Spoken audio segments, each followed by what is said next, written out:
Time for your daily coronavirus update. As usual, we're now topping 110,000 cases. Literally a bit more than 2 days ago, we hit 100,000. The rate is still picking up.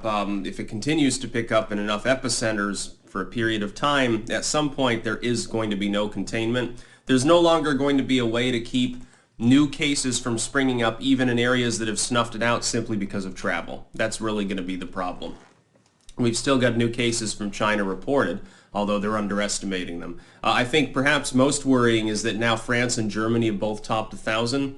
Those are our major link-ups, especially regionally, to trade and travel. The fact that it's taking hold in Europe to such a great degree, as opposed to maybe certain other areas, the fact that Europe is outstripping everyone else now is probably due to free movement, open borders. You can, of course, say that that's wrong or bad to say, but that's really the reality. We've got 265 cases right here in the Netherlands, and that's as of the last update. In a few hours, we'll probably get another. I would hazard a guess it's over 300 by now. That's a lot of cases. Again, they're not really testing anyone who even has symptoms unless they've traveled recently to one of these afflicted countries. And hell, Italy alone is right up just barely under South Korea for their case total now. They were quite a bit behind. It was a major epicenter, but South Korea had a head start of what, 1,500, 2,000 cases or something a while ago, and now the gap has been basically closed. You've got some cases that have recovered, but for the most part, it's all active. You're getting huge numbers of cases, even in fairly remote countries. Iceland is not exactly a densely populated area. It's got a very first world medical apparatus for the population that is there. It's not a major destination for travel for most people. You have some extreme tourism stuff, and you certainly, I would love to see Iceland because I want to see the gnomes and elves and shit, but, for the most part, people don't go out of their way to go eat, fermented shark and stuff like that. It's just not on their bucket list. Or if it is, they don't get around to it. They end up going to some tropical island instead. And no offense to any Icelandic fans, and I know that there are some there. I remember when that volcano was erupting, everyone thought that was the end of the world or something. That was pretty dumb.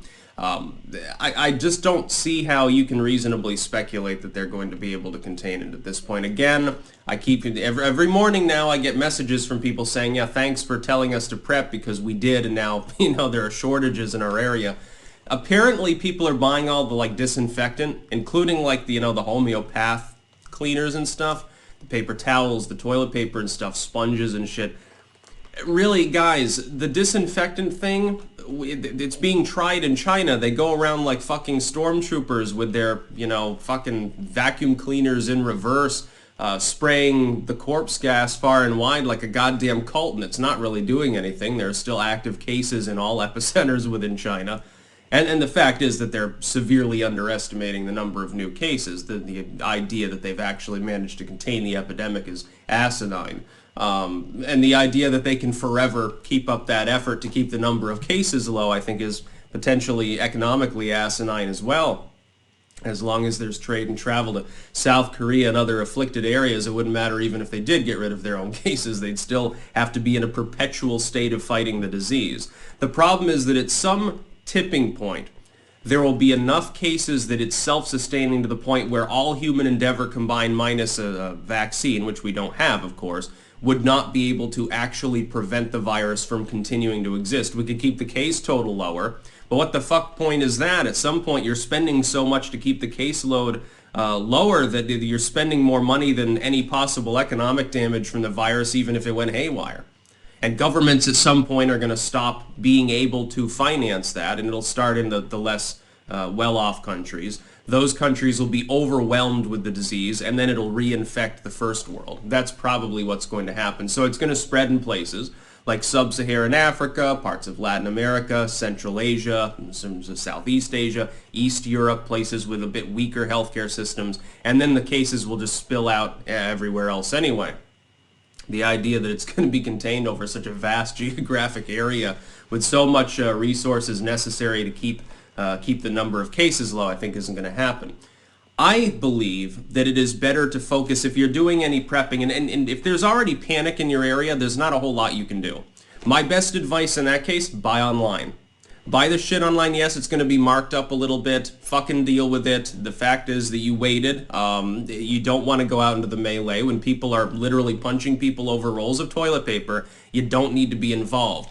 Toilet paper is a big thing. Water as necessary. You know, some people, their water sucks anyway. You're living in the inner city, your water's so heavily chlorinated it's barely drinkable. I have a private well in Rutland. Crystal clear, pure, amazing water. Absolutely wonderful. No chemicals in it. It's not chlorinated. It's not fluoridated. Thankfully, it's not softened. I like my water hard. I like my water like I like my rock and roll. Makes your coffee taste better too, by the way. Some people are like, "Oh, you get water softeners. It tastes so much better." What are you talking about, dude? It makes the water taste and feel actually a little bit funny. I know your soap lathers better, but I mean, come on. Who fucking gives a shit? Get a liquid soap or something. Who cares if it lathers? Water here is hard. It tastes amazing. I don't believe the water here is fluoridated or chlorinated either. It tastes pretty damn pure. Trust me, I'm a connoisseur of, you know, this basic chemical that we keep adding additives to. Water would be something. Food. Basic dried food, canned food, and a can opener sort of stuff. Some people were trying to ramble about how I wasn't telling people they should buy like fruit and shit. You can go ahead and lay in a bag of oranges, but again, if you're expecting the shortages to last for any reasonable length of time, how long do you fucking think the oranges last? What you can do, freeze them solid or something? You'd be better off just getting a juice concentrate if you're really that hard up. You'd be better off getting them maybe mandarin oranges in a can or something. You can. There's nothing wrong with that fruit cocktail. I never, can I bitch about something really quick here? And I know that these videos increasingly are more like rants than they are just general coronavirus updates, because, I mean, some of these nations aren't giving us proper updates, so fucking sue me. Why is it that we add like 50% fucking corn syrup to the fruit cocktail? Well, who eats that stuff? It's disgusting. It's not even fruit at that point. It's more like a sugar slurry with fruit that happens to be sitting in it, kind of. It's always the suckiest cuts too. You get little like dings and weird brown spots in this like, you know, is this gonna kill me? I could get food poisoning from the fruit cocktail. Sometimes I think so. I get it only pure fruit cocktail in its own juices, no sugar added. Of course, it costs more. It's funny how adding something to stuff now makes it cost less. It's almost like they want to incentivize people to fucking gunk their systems up and be sick. Yeah, if you have a good diet, by the way, with coronavirus, if you have a good diet, reasonable exercise, and you're not elderly or immunocompromised, you'll probably be fine. That being said, prepare anyway. Prepare for shortages and for people to act weird, for people to panic. Don't bother preparing, well, I'm going to get a gas mask and 200 filters so that I can go about my daily routine. It's pointless. You probably get sick anyway even with a gas mask on. What the hell is the fucking point? That's about all. Peace out.